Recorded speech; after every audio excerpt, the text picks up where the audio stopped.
2024-এর যে পরাজিত শক্তি ফ্যাসিস্ট শক্তি তারা পরাজিত হওয়ার পর এদেশকে নেতৃত্বহীন করার জন্য আমাদের জুলাই গণ অভ্যুত্থানের নেতৃত্বদেরকে টার্গেট করছে। তার অংশ হিসেবে ওসমান হাদিকে গুলিবিদ্ধ করা হয়েছে। তিনি এখন জীবন মৃত্যুর সঙ্গে পাঞ্জা লড়ছেন এবং আমরা জানতে পেরেছি যে আরও অনেককে হিট লিস্টে রাখা হয়েছে।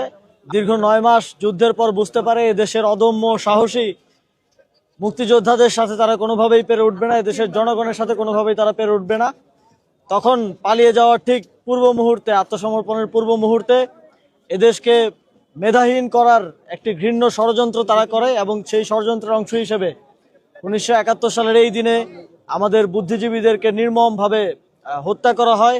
সে সময়কার প্রখ্যাত অধ্যাপক থেকে শুরু করে সাহিত্যিক, কবি থেকে শুরু করে ইন্টেলেকচুয়ালদেরকে হত্যা করে বাংলাদেশকে মেধান শূন্য করার এক ধরনের ষড়যন্ত্র সে সময় পাকিস্তানি বাহিনী, হানাদার বাহিনী এবং তাদের এদেশীয় দোসররা করেন এবং সেই থেকে এই দিনটিকে আমরা শ্রদ্ধার সাথে পালন করে আসছি।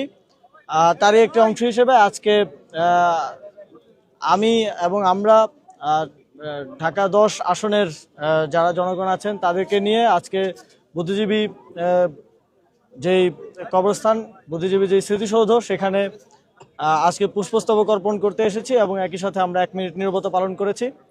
স্বাধীনতার 54 বছর পর যখন স্বাধীনতা যুদ্ধে আমাদের এদেশে সাহসী বীররা ঝাঁপিয়ে পড়েছিলেন, তারা যেই প্রত্যাশার জায়গা থেকে ঝাঁপিয়ে পড়েছিলেন সেখান থেকে প্রাপ্তির পরিমাণটা অনেক কম। তবে আমরা একটা স্বাধীন দেশ পেয়েছি, স্বাধীন ভূখণ্ড পেয়েছি এবং সার্বভৌম রাষ্ট্র পেয়েছি। সেটা প্রতিষ্ঠার লড়াইটা আমাদেরকে এই গত 54 বছরও করে যেতে হয়েছে। সর্বশেষ এডিশন হচ্ছে 2024, যেখানে আরও শত সহস্র মানুষকে জীবন দিতে হয়েছে স্বাধীনতা এবং সার্বভৌমত্ব রক্ষার জন্য। আর আজকের এই দিনে আমরা দেখেছি গত 2 দিনে বাংলাদেশে কি ঘটেছে। আমরা দেখেছি ঠিক পাকিস্তানি হানাদার বাহিনী যেভাবে পরাজিত হওয়ার আভাস পেয়ে এদেশকে মেধাহীন করতে চেয়েছিল, ঠিক একইভাবে 2024-এর যে পরাজিত শক্তি ফ্যাসিস্ট শক্তি তারা পরাজিত হওয়ার পর এদেশকে নেতৃত্বহীন করার জন্য আমাদের জুলাই গণ অভ্যুত্থানের নেতৃত্বদেরকে টার্গেট করছে।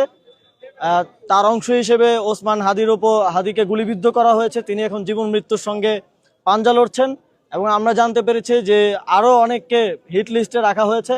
আমরা স্পষ্টভাবে বলতে চাই, 71-এ যেমন হানাদার বাহিনীর এবং তাদের এদেশীয় দোসরদের ষড়যন্ত্র সফল হয়নি, ঠিক একইভাবে এবারেও পরাজিত ফ্যাসিবাদের দোসরদের কোনো ধরনের ষড়যন্ত্র সফল হবে না। বাংলাদেশ উত্তরোত্তর সফলতার দিকে এগিয়ে যাবে।